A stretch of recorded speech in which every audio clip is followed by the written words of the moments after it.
यहाँ पर बनेगी।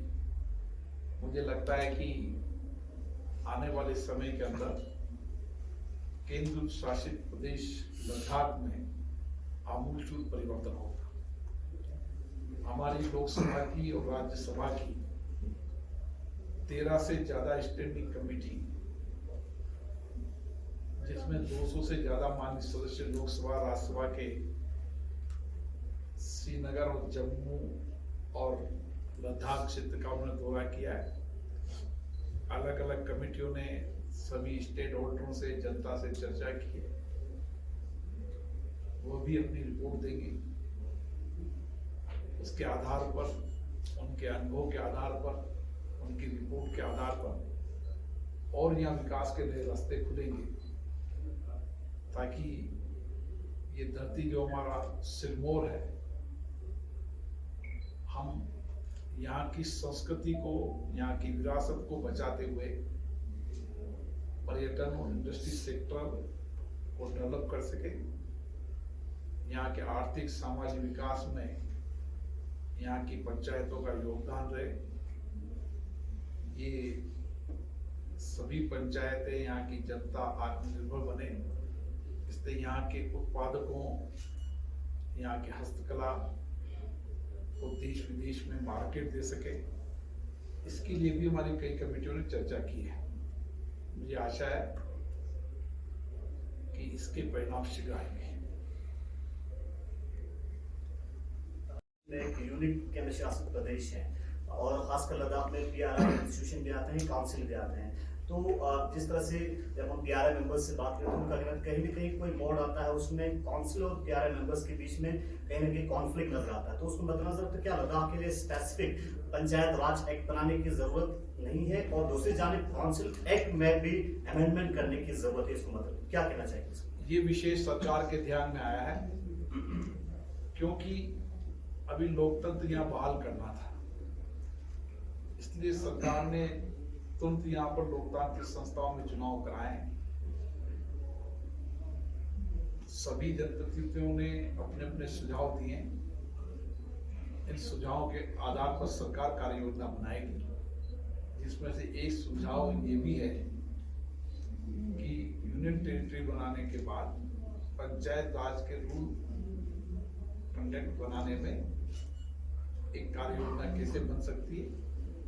जनप्रतिनिधियों, यहाँ की संस्थाओं के इनपुट के आधार पर सरकार इस पर विचार कर रही है। सर, काउंसिल को स्ट्रेंथनिंग करने के लिए किस तरह की कोशिशें किया जा रहा है? क्योंकि काउंसिल के लिए अब यकीनन फंड जो है वो राइज हुआ है, 232 करोड़ दोनों काउंसिल्स के लिए हैं, लेकिन लैप्सेबल होने की वजह से कहीं ना कहीं डेवलपमेंटल एक्टिविटीज में फर्क आता है। क्योंकि लद्दाख में जो डेवलपमेंटल जो एक्टिविटी सीजन है वो सिर्फ 6 मंथ के लिए ही होता है, क्योंकि विंटर में काफी हार्श क्लाइमेट कंडीशन होता है।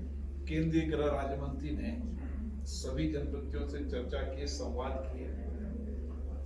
जनप्रतिनिधि ने अपनी समस्याएं और चिंताएं उनको बताई। सरकार उसके आधार पर कार्य सर, यूनिक विचार जो है आपका संसद का आउटरीच प्रोग्राम, ये कैसे आया और इसमें लद्दाख का चयन क्यों किया गया? हमने उन क्षेत्रों के अंदर जो प्राकृतिक रूप से दुर्गम इलाके हैं, हमने पहले उत्तराखंड के अंदर इस कार्यक्रम को किया कि स्थिति, भौगोलिक स्थिति इस तरीके से कि दूर दूर तक गांव फैले। इसी तरीके से हमने मेघालय शिलांग में किया। अब तीसरा कार्यक्रम हमारा यहाँ पर है सर लद्दाख में, क्योंकि हर क्षेत्र की भौगोलिक स्थितियों को देखकर ही कार्य योजना बननी चाहिए, और उन भौगोलिक स्थितियों के अंदर चुने जनप्रतिनिधियों की क्या भूमिका है, कैसा कार्य हो रहा है, नीचे तक कैसे जनता की सक्रिय भागीदारी है, उस भागीदारी को और बढ़ाएंगे तो विकास की योजनाएं ठीक से बनेगी। सर, कमेटियां जो आई अचानक से यहाँ आई, लोगों में भी खुशी है कि जनप्रतिनिधियों से लेकर जो बात अभी हुई, ये मतलब एकाएक हुआ है यूटी बनने के बाद? ऐसा और कहीं नजर नहीं आया इस देश में। अब लद्दाख हो चाहे जम्मू कश्मीर हो, इन दोनों इलाके शांतिप्रिय इलाके हैं, और इसीलिए देशी विदेशी टूरिस्ट भी यहाँ पर आ रहा है और आने वाले समय के अंदर यहाँ के लोगों के रोजगार के नए सृजन हो, इसके लिए टूरिज्म सेक्टर का भी बहुत बड़ा महत्व है। सर जिस मंदिर की आप चेयर कर रहे हैं सर, लद्दाख जो एक दूर क्षेत्र केंद्र बना है सर, तो लद्दाखियों का यहाँ 2 डिस्ट्रिक्ट है सर, एक कारगिल एक लेह।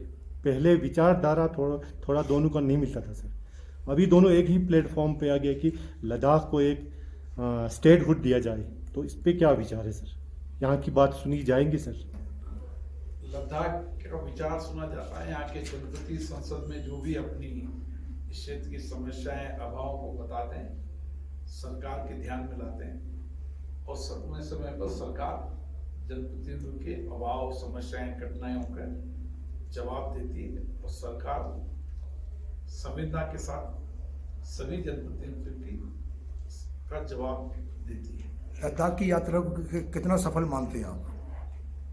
लद्दाख आकर मुझे बहुत अच्छा अनुभूति मिली, सौंदर्य है, यहाँ के लोग आत्मसम्मान आत्मविश्वासी हैं, देश की रक्षा के लिए कटिबद्ध है। उसके साथ यहाँ पर लॉ एंड ऑर्डर की जिस तरीके से शांति है, मुझे जानकारी मिली है कि यहाँ पर जो कुछ भी लॉ एंड ऑर्डर की स्थिति में और अच्छा सुधार आया है, तो भविष्य के अंदर कानून व्यवस्था की शांति जहाँ होती है, जहाँ देश भर का टूरिस्ट और विदेश का टूरिस्ट आता है। Sir, one question for governor साहब। governor साहब के लिए एक सवाल है sir. If you meet the local residents, they feel a very strong need for legislative assembly on the lines of national capital of Delhi. So Ladakh remain UT. What's your take on that, being the administrator of that? I'm not reacting to that. But since you are present in the press conference, you are administrator of the Ladakh. किस तरह से unemployment Ladakh में जिस तरह से तेजी से बढ़ रहा है, ऐसे में जो एम्प्लॉयमेंट एक रूल कब तक लद्दाख के लिए होगा सर? यहाँ पर रोजगार के नए सृजन बनेंगे, इंफ्रास्ट्रक्चर का काम चल रहा है, शिक्षा की दृष्टि से यहाँ पर यूनिवर्सिटी बन रही है, यहाँ का विद्यार्थी यहाँ पर ही पढ़ेगा, संचार के साधन भी, भौगोलिक परिस्थितिवाद भी डेवलप हो रहे हैं, तो मुझे लगता है कि इस इंफ्रास्ट्रक्चर के साथ ही रोजगार अपने आप सृजन होता है। सर देशी विदेशी पर्यटक आएंगे तो अपना रोजगार यहाँ मिलेगा, तो रोजगार के नए रास्ते खुले हैं यूटी बनने के बाद। सर पार्लियामेंट्री स्टैंडिंग लद्दाख का दौरा कर रहे हैं, वहीं कारगिल के जो पब्लिक रिप्रेजेंटेटिव्स की बात करें या सीसी साहब की बात करें, उनकी तरफ से मांग कर रहे हैं कि कारगिल में भी पार्लियामेंट्री स्टैंडिंग कमेटी का विजिट होना चाहिए, ताकि ग्राउंड जीरो से लोगों की समस्या है, लोगों की जेन्युइन इश्यूज है, वो हाउस ऑफ द नेशन में ले सके। तो कारगिल और लेह लद्दाख का इलाका है। आज मानो मैं ले आया तो मैंने कारगिल की समस्याओं को भी सुना है। इसी तरीके से स्टैंडिंग कमेटी ने पूरे ओल्ड लद्दाख की समस्याओं को समझाया, यहाँ की घटनाओं को समझाया, और जो स्टैंडिंग कमेटी में जिन जिन विषयों को लेकर वो यहाँ पर एग्जामिन करने आए, वो यहाँ पर एग्जामिन करते हैं, उसकी रिपोर्ट बनाते हैं, रिपोर्ट सदन में पेश होती है, उसके बाद उसका एग्जीक्यूशन सरकार करती है। सर और ट्रेन से अब तक लद्दाख में रिक्रूटमेंट नहीं हुआ सर, अभी तक भर्ती नहीं हुआ है सरकारी तौर पे, तो जिसकी वजह से बेरोजगारी बढ़ रहा है। बेरोजगारी केवल सरकारी भर्ती से खत्म नहीं होगी, बेरोजगारी खत्म करने के बहुत एस्पेक्ट है, और मैं देख रहा हूँ कि उन सब एस्पेक्टों पर यहाँ पर काम हो रहा है। आने वाले समय के अंदर और कुछ परिवर्तन यहाँ पर दिख रहे हैं। मुझे लगता है कि भविष्य के अंदर लद्दाख एक पूरे देश को एक संदेश देने वाला प्रदेश होगा, जहाँ पर ट्रेडिशन बचाने की अभी आप बात कर रहे थे, कल्चर बचाने की आप बात कर रहे थे सर, वही यूटी मिले हुए 70 साल जो एक सपना था लद्दाख के लिए, कहीं ना कहीं अब लोगों को उस चीज का खतरा लग रहा है, क्योंकि यहाँ पे जो है सेफ गार्ड बिल्कुल भी नहीं दिया गया है। उसका आप आगे क्या करने वाले हैं? सेकेंडली यहाँ पे जो CIBS जो सेंट्रल यूनिवर्सिटी यहाँ पे डीम्ड टू बी यूनिवर्सिटी है, वो एक आखिरी एक यहाँ भी यूनिवर्सिटी है जो CIBS जो बुद्धिस्ट यहाँ की कल्चर से रिलेटेड है, आज वो बच्चे सड़क पे है सर, तो इस चीज का आप क्या इनिशिएटिव लेने वाले हैं आगे? जिन जिन विषयों का ध्यान आता है सरकार उस पर एग्जीक्यूशन का काम करती है, और मेरे जो विषय ध्यान में आएगा मैं सरकार को बताऊंगा। सर लद्दाख के लीडरशिप की एक डिमांड है कि लद्दाख में 2 पार्लियामेंट्री वो सीट होना चाहिए, करगिल के लिए अलग, लेह के लिए अलग होना चाहिए। तो देश में विधानसभाएं और लोकसभा परिसीमन आयोग होता है और परिसीमन आयोग सभी जनता से, स्टेट होल्डर से चर्चा करती है। जब भी परिसीमन आयोग बैठेगा वहां के क्षेत्र पर, वहां की जनसंख्या, वहां के सब एस्पेक्ट पर चर्चा करता है। सर ये जो स्टैंडिंग कमेटी जो लद्दाख में रिसेंटली भी आई, आज भी है कि हम वेलकम करते हैं, लेकिन सर हमारे ज्यादातर मुश्किलात विंटर्स में होती है। विंटर्स में क्यों लोग यहाँ पे नहीं आते? समर में सब लोग यहाँ आते हैं, पंगुल चले जाते हैं, दोपहर चले जाते हैं, फिर वापस चले जाते हैं। विंटर में सारे फाइल्स बंद हो जाते हैं। आने वाले समय में आप देखेंगे कि विंटर के अंदर पर्यटक यहाँ पर आएंगे। जिस तरीके से विंटर के लिए कार्य योजना बन रही है कि विंटर स्पोर्ट्स की गतिविधियां बढ़ रही है, टूरिज्म डिपार्टमेंट इसका प्लान कर रहा है और कई देशों के अंदर टूरिस्ट विंटर में आते हैं। मुझे लगता है कि आने वाले समय के अंदर ये जितने भी वाइट डेजर्ट है इसको देखने देश और दुनिया के लोग आएंगे। लेकिन विंटर के टूरिस्ट अलग होते हैं और विंटर के अलावा समर के अलग होते हैं। हर मौसम के अलग अलग टूरिस्ट होते हैं। लेकिन मुझे लगता है कि भविष्य के अंदर विंटर का टूरिस्ट की संख्या बढ़ेगी, मेरी ऐसी संभावना है और इसके लिए सरकार भी उसी तरीके की कार्य योजना बना रही है। सर विंटर्स जैसे स्पोर्ट्स को काफी स्ट्रेंथन किया है यहाँ पे, उसी हिसाब से जो एजुकेशन को स्ट्रेंथन होना चाहिए वो आज भी नहीं है। गवर्नमेंट स्कूल्स में फैसिलिटीज की जो है बहुत कमी है, बच्चे वहाँ पे बहुत कम जाते हैं, तो उस पे क्या आपका टीम करेगा सर? मुझे लगता है एजुकेशन का स्तर यहाँ अच्छा है जितनी मेरी जानकारी में है और यहाँ एजुकेशन का स्तर बने इसीलिए यहाँ पर सेंट्रल यूनिवर्सिटी बन रही है और आने वाले समय में एजुकेशन का स्तर और बढ़े इसके लिए सरकार ने व्यापक रोड मैप बनाया है। भविष्य में इसके परिणाम दिखेंगे। सर इस तरह का प्रोग्राम करगिल में भी हो तो इन फ्यूचर सेंट्रल गवर्नमेंट की जानिब से किस तरह का प्लान है? लेह और कारगिल लद्दाख का इलाका, आज कारगिल के भी सभी रिप्रेजेंटेटिव यहाँ पे आए हैं, उन्होंने भी अपनी भावनाओं से मुझे अवगत कराया है। हमने लेह और कारगिल दोनों पंचायत राज के लोगों के प्रतिनिधि से चर्चा की, संवाद किया है। हमने जहाँ इन इंस्टीट्यूशन को स्ट्रेंथ करने का काम किया है वहाँ प्राइड हमारी लोकसभा की संस्था लगातार डिजिटल इंडिया की काफ़ी ज़ोर से बात कर रही है सर।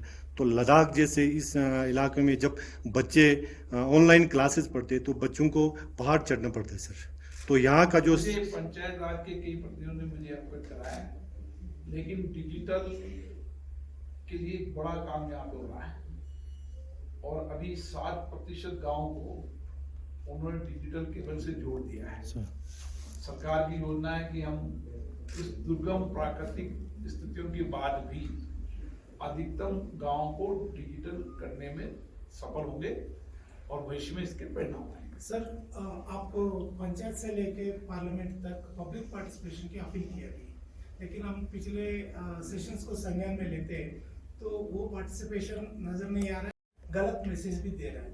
तो इसके लिए आप पार्लियामेंट की तरफ से हमारी यही कोशिश होती है कि लोकतंत्र स्ट्रेंथ हो, लोग चर्चा करें, संवाद करें, बातचीत करें, जनता की भावनाओं की अभिव्यक्ति संसद में करें। इसके लिए हम प्रयास करते रहते हैं और एक अच्छे वातावरण बने इसके लिए हम प्रयास करते हैं। इसके लिए जितने भी हमारे राज्य के पीठासीन अधिकारियों के सम्मेलन में भी इस बारे में चर्चा होती रहती है और मैं सभी राजनीतिक दलों से हमेशा आग्रह करता रहता हूँ, संसद हमारी सर्वोच्च संस्था है, हमारा लोकतंत्र का मंदिर है, इसका संदेश सभी लोकतांत्रिक संस्थाओं में जाता है, इसलिए हमें इसे चर्चा संवाद का केंद्र बनाना चाहिए, हंगामे और नारेबाजी का केंद्र नहीं बनाना चाहिए। सर लद्दाख के सांसद ने आज अपने उद्बोधन में कहा कि जब उन्होंने संसद में जो उनका बहुचर्चित प्राय समय सीमा होती है, लेकिन वो बोले कि मैं खुद ही लास्ट में चुप हुआ और वो भाषण भी काफी चर्चित था।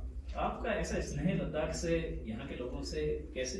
मैं लोकसभा में कोशिश करता हूँ कि हर माननीय सदस्यों को पर्याप्त समय पर्याप्त अवसर मिले और इसीलिए मैं उन सभी सांसदों को भी धन्यवाद देता हूँ जो देर रात्रि तक सदन में बैठते हैं कोविड जैसी महामारी के समय भी देर रात तक मान्य सदस्य सदन में बैठे विधायकी का कार्य भी किया और जनता की भावनाओं की अभिव्यक्ति भी की। इसलिए मान्य सदस्य धन्यवाद के पात्र हैं कि देर रात तक सदन में बैठते हैं, चर्चा करते हैं, संवाद करते हैं और जनता की समस्याएं, कठिनाई, अभावों को की अभिव्यक्ति संसद के माध्यम से सरकार को अवगत कराने का काम करते हैं। सर आज